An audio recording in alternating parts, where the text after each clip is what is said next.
देखिए, ये पहले हम लोगों को मिलने की ज़रूरत है, बहुत वक्त हो गया। रूमर तो यहाँ हर वक्त चलते हैं, हमें कुछ पता नहीं है, सिर्फ रूमर जैसे आप सुनते हैं हम भी सुनते हैं, मगर हमें इसके ज़्यादा कुछ पता नहीं। जो वो करना होगा करेंगे, हम तो अल्लाह की रस्सी को थामे हुए हैं और इंशाल्लाह उम्मीद करते हैं कि वो हमारे फ्यूचर को ठीक रखेगा। डिलिमिटेशन का सवाल है, हम लोग कोर्ट में हैं, सुप्रीम कोर्ट में हैं, और हमने उनसे कहा है आप वो सुप्रीम कोर्ट का पढ़ लीजिए, उसका जवाब आ जाए हमें। डिलिमिटेशन के जो चेयरमैन हैं वो भी सुप्रीम कोर्ट के जज रहे हैं, उनसे जवाब आए तो उसके बारे में फिर हम फैसला करेंगे। सही है जज साहब? खुद आप जानते हैं कि आज सूरत क्या है इस बीमारी की। लोगों से एहतियात से मिलना पड़ता है, क्योंकि ये बीमारी ऐसी है कि अल्लाह नजात दे, मुझे खुद हुई है और मैं जानता हूँ मेरे पे कितना इसका अभी भी मैं वो असर है जिसको अभी भी वो गया नहीं है, और कितने ही लाखों इस दुनिया फ़ानी से चले गए इस बीमारी से, और हम इस बीमारी को ऐड नहीं कर चाहते हैं, बल्कि हमने पूरा मिलके उन सब को जो इस बीमारी से गुज़र गए हैं उन्हें हमने जो है मग़फ़िरत के लिए दुआ मांगी। और एक बात जो मैं भूल गया आपसे कहना, यहाँ पे पुलिस का बड़ा ज़बरदस्त दबाव और है, और लोगों को पकड़ धक्कड़ ये वो कर रहे हैं, बच्चों को पकड़ के ले जा रहे हैं। मैं समझता हूँ ये नहीं होना चाहिए। मेरे ही रास्ते पे आप देखें, वहाँ पे नीचे कंडा है नर्सिंग होम के पास, वहाँ खोल देते हैं, बंद कर देते हैं। जब उनसे पूछते हैं कि क्यों बंद किया है, दुनिया की गाड़ी चलती थी, आज इसे बंद क्यों कर रहे हैं, इनके पास कोई जवाब नहीं है। तो ये तो गलत है। अगर ये डेमोक्रेटिक राइट है इंसान का चलने का सड़क पे, तो उसको बंद क्यों कर रहे हैं आप? उन गाड़ियों को लाइन में क्यों खड़ा कर रहे हैं? मैंने ये देखा नहीं है, और इसलिए मैं लेफ्टिनेंट गवर्नर साहब से ज़रूर अपील करूंगा आपकी मेहरबानी से इस तरह भी तवज्जो दें कि ये पकड़ धक्कड़ है इसको बंद करें। यहाँ फिर लोग इतने खिलाफ हो जाएंगे कि इनको फिर संभालना मुश्किल हो जाएगा। और आपने मुझे वोट दिया है कि मैं इस्तीफा दूं, कमाल है। आग में रहकर हमने लड़ना है। मैं आपको एक बात याद दिलाना चाहता हूँ, आप उस वक्त पैदा भी नहीं हुए। मेरे वालिद को जब सऊदी अरेबिया में थे और उनको ये पता लग गया था कि दिल्ली जब वो वापस आएंगे उनको गिरफ्तार किया जाएगा, तो उस वक्त के जो बादशाह जो थे शाह फैसल, उन्हें शेख साहब को ऑफ़र किया कि आप यहाँ रहिए, हम आपको सिटीज़नशिप देंगे। उन्होंने कहा मुझे नहीं चाहिए, मैं आग में रहकर उस आग को बुझाना चाहता हूँ। हम भी पार्लियामेंट में रहकर अपने हक के लिए लड़ते रहेंगे जब तक हम जिंदा हैं, या पार्लियामेंट के मेंबर। मुल्क में तो पहले ही अपोजिशन बड़ी है, हर एक पार्टी बड़ी है, आप देखते हैं सब इकट्ठे हैं, कई मसलों पे इकट्ठे हैं, और इंशाल्लाह आगे भी इकट्ठे रहेंगे।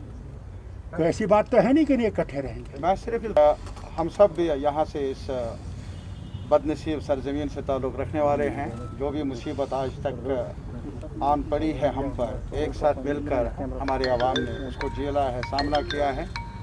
ये जहाँ तक सवाल है पार्लियामेंट में जाने का ना जाने का, मेरे ख्याल में ये बहस सब कहीं पर रुकनी चाहिए। जहाँ तक हमारे PhD का ताल्लुक है, we will use every opportunity,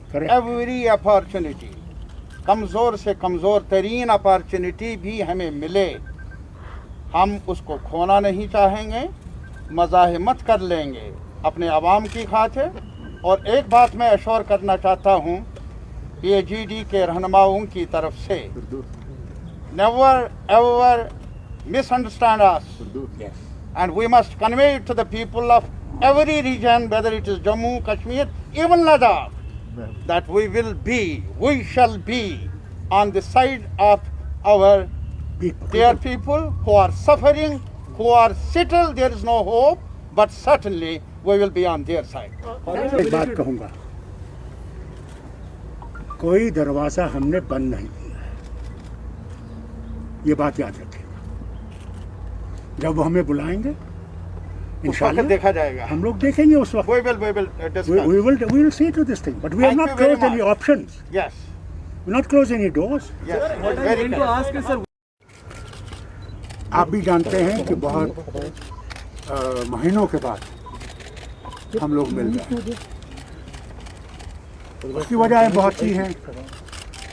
एक तो ये बीमारी जो इतनी ज़बरदस्त फैली हुई थी, और उसके साथ साथ कुछ हमारे लोग भी, का शुक्र है इतनी देर के बाद हम लोग बैठ सके और फिर से एक दफ़ा इकट्ठे बैठ के हर चीज़ पे हमने गौर किया। सबसे बड़ी बात तो ये है कि वी आर कंप्लीटली डिटरमाइंड कि जो हमने डिक्लेरेशन किया था 4 अगस्त 2019 में, उसमें कोई रद्द बदल नहीं है। We stand by. दूसरा जो बहुत अहम मसला है इस वक्त, वो इस बीमारी का है, जिस बीमारी ने यहाँ पे हर शोबे को तबाही के दहने पे पहुँचा। कोई भी सेक्टर आप ले लीजिए, कोई सेक्टर नहीं है जो इस वक्त बर्बादी में शामिल नहीं है। वो टूरिस्ट इंडस्ट्री हो, वो छोटा से छोटा शॉपकीपर हो, वो छोटा से छोटा रेडी चलाने वाला हो, ट्रांसपोर्ट हो, कोई भी जो है एक बर्बादी के आलम है।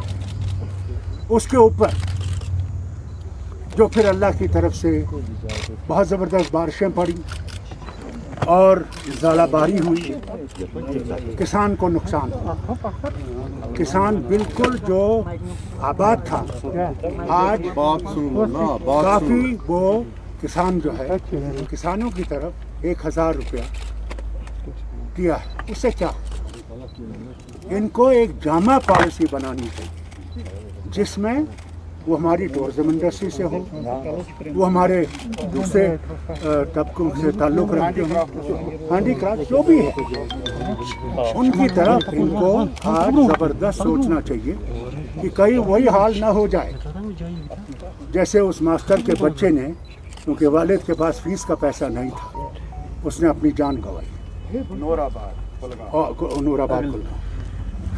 इन्हें इस तरफ ज़बरदस्त तवज्जो देनी चाहिए। और हम समझते हैं इसमें अगर कई चीज़ें इनको बंद भी करनी पड़े, पहले इंसान को बचाना ज़रूरी है। दूसरी बात ये भी है कि कोविड के लिए जो वैक्सीन है उसको भी ज़्यादा से ज़्यादा इस्तेमाल करने की कोशिश करनी चाहिए, क्योंकि बहुत इलाके हैं जहाँ हमारी डिस्पेंसरीज़ हैं, वहाँ डिस्पेंसरी नाम से तो है मगर कोई स्टाफ नहीं है। आज भी मुझे जब मौका मिला, इस अस्पताल जो यहाँ इन्होंने DRDO ने खोला है, मैंने वहाँ भी लेफ्टिनेंट गवर्नर साहब से कहा, और वहाँ हेल्थ सेक्रेटरी भी थे, चीफ सेक्रेटरी भी थे, मेहरबानी करके इन दूर दराज इलाकों की तरफ भी तवज्जो दें कि वहाँ पे डॉक्टर है, नर्स है, पैरामेडिकल स्टाफ है, उनके पास दवाइयाँ हैं या नहीं हैं। अगर उनको हम भूल जाएंगे तो वही हाल होगा जो हो रहा है हर जगह। इसकी तरफ तवज्जो देना बहुत ज़रूरी है। तो आपने अगर कुछ पूछना है तो पूछिए। स्पोक्स पर्सन जो हैं वो तारिक आमी साहब होंगे, और इन्हीं की तरफ से अब हमारे प्रेस नोट वगैरह आएंगे।